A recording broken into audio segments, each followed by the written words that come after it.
Hello everyone, today I'm going to demonstrate my new DIY robot, GreatStance.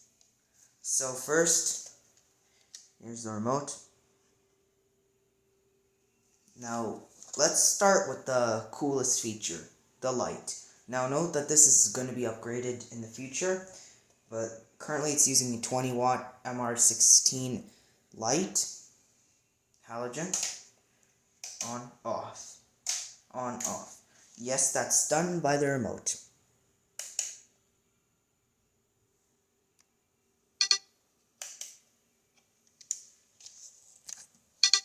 Okay, and I know you're saying, does it move? It looks like it does. It has wheels.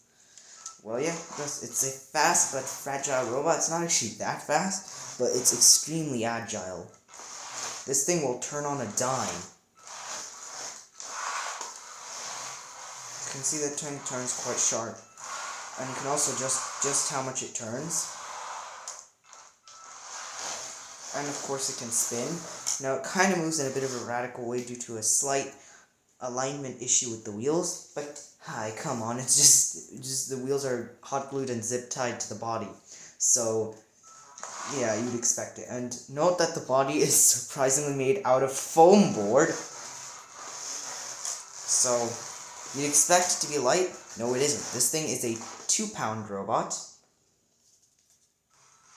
which I like to call GreatStance. It's quite the opposite of Roberto, because this one is a convenience robot, and Roberto tries to be, in every way possible, the absolute inconvenience. While here, this one's trying to be as helpful as possible. The light is like a work light for me. You may see that in my future videos, helping out. And it carries some tools, as you can see, and some spare parts. Also has slots for some screws during a disassembly. It carries my electrical tape for me. The battery on top is just for the light, not for the internal circuitry, which I will demonstrate in a moment. But just so you know, it has plenty more channels. This transmitter right here, as you can see. Oh, come on, focus. Sorry. Oops. Has 2 channels here, one of them is used, and has 2 channels here, none of them are used. What happened?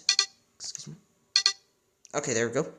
Now, here, these channels, neither of them used. One will be used for the pincer, though, when that is installed, because I plan to install a pincer on the other side. And make it, like, able to hold stuff for me. So, now, another thing here, there are 2 more channels on the remote. We have the left and right here is not used, and same with this. Note that I am not sponsoring Radiolink. I do not endorse any brands on this channel. This is not a sponsored channel, and that's why I tried to cover it up, just to make sure, until I announce it, you know that I'm not endorsing this. It's just, you know, it looks good, it's nice and compact, this transmitter, and it has the design I would like, because here we just control the speed of each motor to control its driving. Like, to steer, instead of actually turning the wheels, we just slow one of them down and it will turn, like, on the like, it will turn in a different, in this way, like here. Let me drive it. Here, now I want to turn. I just start off here, see how it's now turning on the direction of the motor that's spinning faster. That is how this works, that's how it steers. So I chose this style of transmitter because that would make this way more convenient. And let's say it works very well. Now, of course, we cannot end this video without looking at how it all works. So, I popped off the back, it's just hinged there. That's because, hey, I need to turn it off from there, because that's where the battery for the rest of the system is. Including the future to be installed pincer, which would be installed right about here. Like right here. So, now let's take a look at the circuitry. Okay, I zoomed in. Now let me, oops, my little multi-tool. Hopefully it's in view. I think it is. You know what? Let me grab something to suspend it on. Yeah, that'll do. Yep. Now I can explain the circuit very well. Oh, please don't slip. Okay. So here, that's the speed controller for one side. See, that's this side. Now the other one's on the other side. And behind it, let me try to move it. This weird wire here going over the battery. Oops! Ah, come on. That did not just actually happen. Oh, come on. Seriously. Let me try to zoom really deep in there. If you can see, there's this like red line and wire going. That's what controls the light. As you can see, when the light's on, it turns blue. And the light turns on. So that's that. And we have the receiver itself is right here with most of its channels surprisingly unused.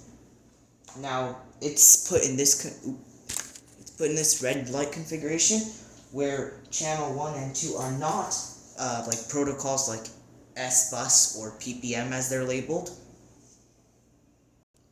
Because that would basically make them not useful. And I need channel 2 and 3 to control the motors as they're the up and down on the controller. Otherwise, I'd have to make it inconvenient again. I'd have to like use one of the buttons or the dial. And I would have to use one of the or I'd have to use just this one where to make it like I'd have to do this to make it go full or like something like it would just be weird. So to simplify it, just put in this mode because I also don't have a telemetry or anything because well, RC hobbyists would know more about this S-Bus and things like that. But they're not as important to me as, well, here, because this is just a robot that goes around with me to help me. So, no real need for telemetry. Now let me just put the receiver back on top of the battery so that it can fit nicely, and shove the remote, or the antenna back in so it's not sticking out. Oh, come on. And if this thing refuses for a bit more, I might just pause, do this off camera, and resume the video when this is done. Okay, yeah, that worked. Okay, so now I'll close the robot and adjust the zoom for the remainder of the video. Okay, so the robot is now back together. And it works just as you'd expect it anyways. Nothing really exotic has happened other than the back thing got put back on because it's just hinged on. So that's the robot. I hope you enjoyed. Please rate, share, comment, and subscribe. Thanks for watching.